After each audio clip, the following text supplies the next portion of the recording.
All right, it is Friday, November the 21st, excuse me. And this is my reconstruction of a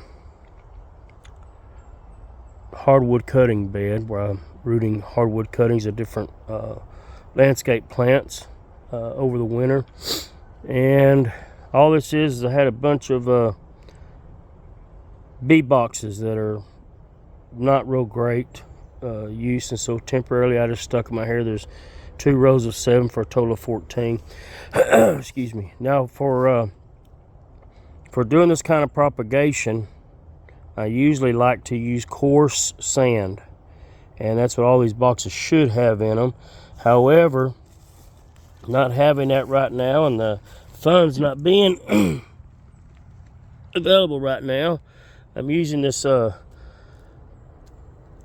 mix I made, kind of a potting mix, and it's real crumbly. It drains real good, so I'm going to take a chance. Excuse me, my sinuses are affecting me, so pardon all that, but I'm going to take a chance to go ahead and stick these cuttings. The leaves are falling. We're letting them just fall on these. I may actually rake some up and throw over them just for a slight insulation, but total here, I haven't counted. I probably got close to 1,000 cuttings here, and I'm sure probably not all of them will make, but I should have quite a bit of plants this next spring. All goes well, late spring, early summer, if all goes well, that I can pot up and have a go at. I've got other plants I need to stick cuttings of, and I need to get sand or some more soil in them over there. These here are fairly full. I can stick a few cuttings in some blank spaces like right here if I have a plant that I just have a few cuttings of, and I have a ornamental pomegranate that I may stick right here. It's not a very big plant, doesn't have many cuttings on it right now. But that being said, this video is more for my record, so I can look back and see what I put where in case my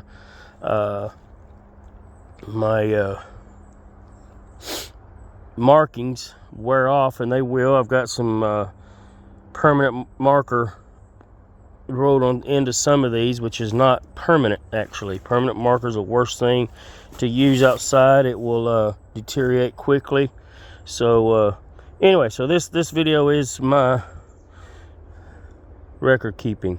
On the first one here, I have sweet mock orange, also known as English dogwood. The whole thing's filled up. There's over 100 cuttings there. Next, there's 2 different things. This here is cameo quince on this side of the second one, and next to it I have Althea or Rosa Sharon, and I'm calling it number 1. And the reason why it's called number 1, I have 4 Althea bushes, and we'll go up here and look at them. So these 4 Althea bushes have been in the ground for several years, and I've lost the tags on some of them, so I'm going to depend on the bloom when it blooms. And looking back on my record on what I bought, I pretty much know what I bought, but not where I planted them here.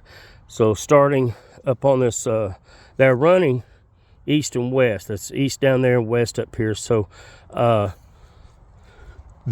fourth furthest one down there, the 4th one is tagged. That is a Lucy right here, and so that's Lucy.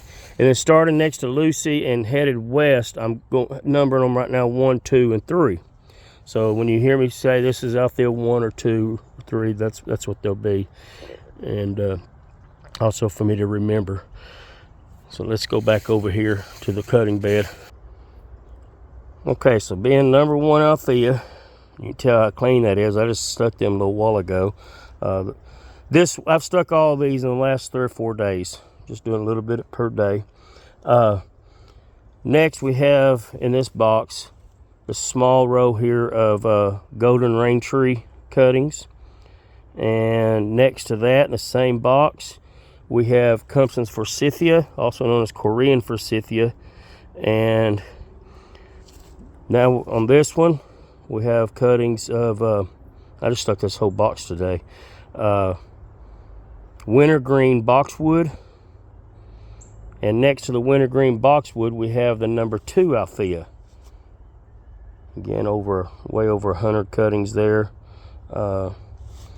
Should have plenty of Altheas this year.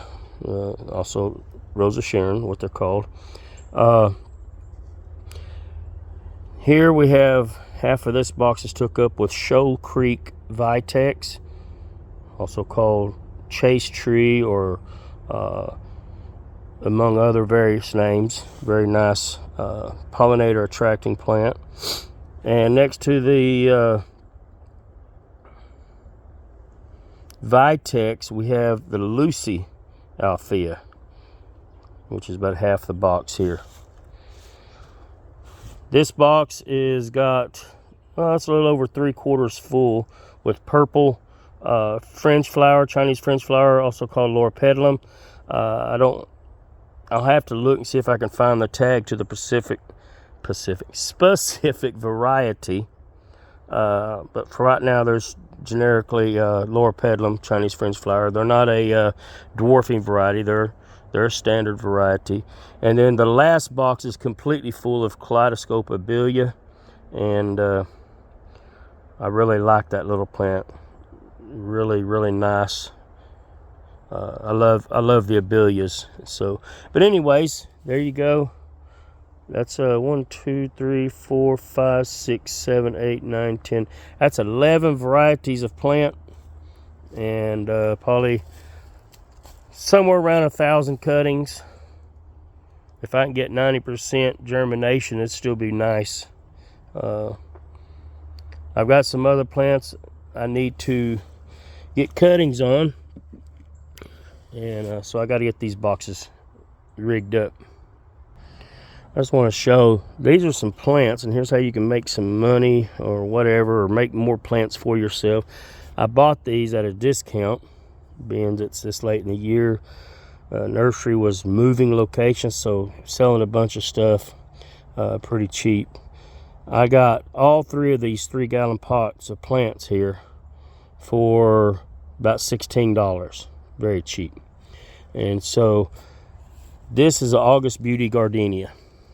Looks kind of naked, but I can take this thing like a ponytail right here, and I can cut that off and then take all the other ones and kind of cut them down to match the outline branches, and I could probably get close to 100 cuttings out of that.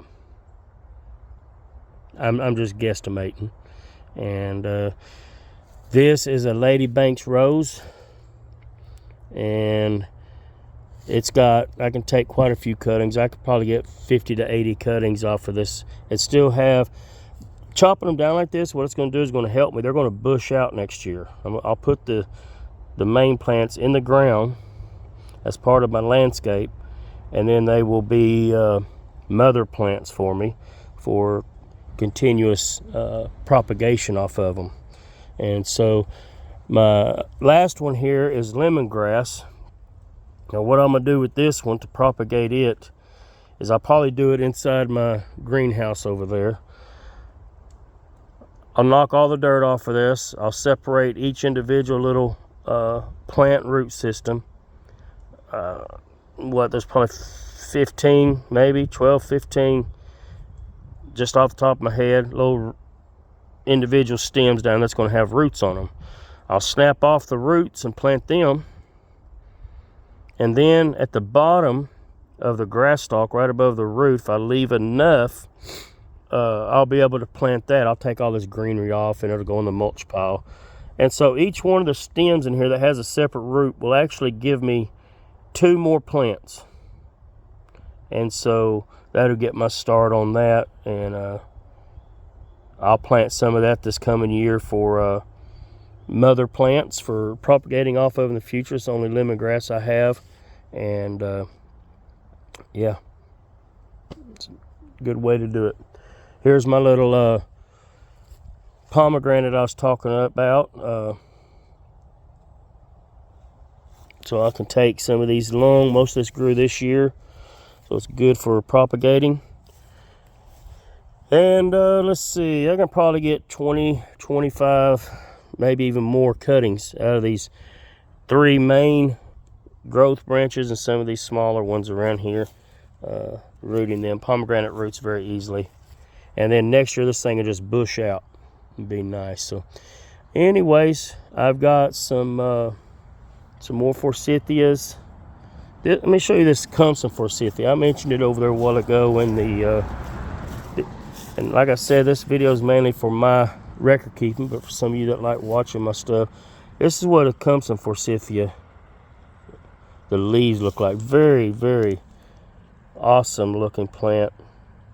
It gets these bright yellow flowers in the spring, and the new leaves look like this. Now it will tend to sometimes get darker leaves, but all you got to do is just kind of trim it back and keep that new flush going, keep them nice variegated looking leaves going. I love it. Anyways, that's enough for today. I wasn't meaning to make this long of a video, and if you watch this, I hope you're doing well in any endeavors you're setting forth to do. And if you're working plants, you like watching stuff like this, you can subscribe if you want to. And my channel's not monetized, but if you subscribe and hit that notification bell, you'll know when I put out new content. I don't necessarily do it every week. Sometimes I'll put 3 or 4 videos a week out. Sometimes I'll go a week or 2 without putting any. So that's just the way it is. Anyways, I wish you all good luck. God bless.